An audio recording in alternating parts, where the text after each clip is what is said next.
I don't think we can say disappointed because, we've brought in 12 players. I think maybe if you count Amari as one of ours from last year, but it's pretty much exactly thereabouts the numbers that we wanted to bring into the club. We end up with a squad of, maybe 24 outfielders. About half of them have been with us on the journey, half of them are new. It's a pretty good balance that we're happy with.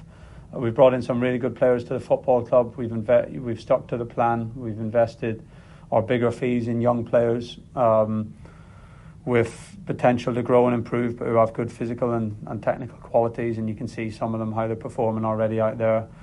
We've brought in some good experienced professionals who have worked really hard to get to the Premier League, who are starving hungry to make their impact, and we've brought in some loans who of high calibre and we think can help us. So I don't think we can come away from the window disappointed. Of course, you always want the squad to be as good as it can be. We've had 2 seasons in a row now of being a newly promoted team, and you don't get every target that you want. That's the reality, and we know in the pool that we're swimming in the Premier League, we're not going to get every target or every player that we're interested in, but that's happened over the last 2 summers as well.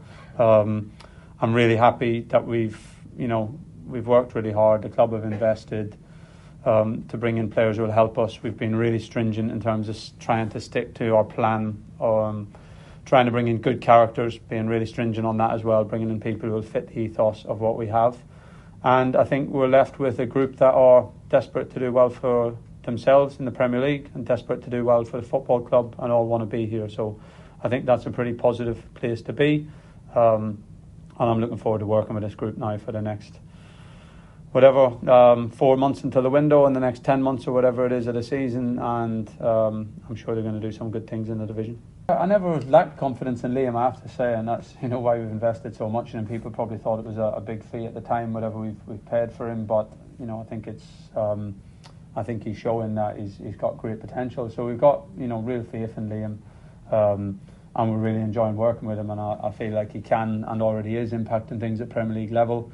But we want to be as deep and as strong in every position as we can, and we know that we're in a position where hopefully George Hurst will get back fit fairly soon, and we're going to have 3 strikers, which is what we wanted. Those 3 strikers are all going to be young, all playing Premier League football for the first time, and all going to be learning and gaining from the experience all the time. So that's where we are. We would have liked to have added to that, that depth if possible, but it wasn't the right thing for the club, or there wasn't the right opportunity for the club to do so. So we're really happy with the 3 boys that we have. Of course, we hope to get them all back fit, and then we've got 3 young, hungry strikers with good physical attributes who are desperate to do well for themselves and for the club, and that's a pretty good place to be.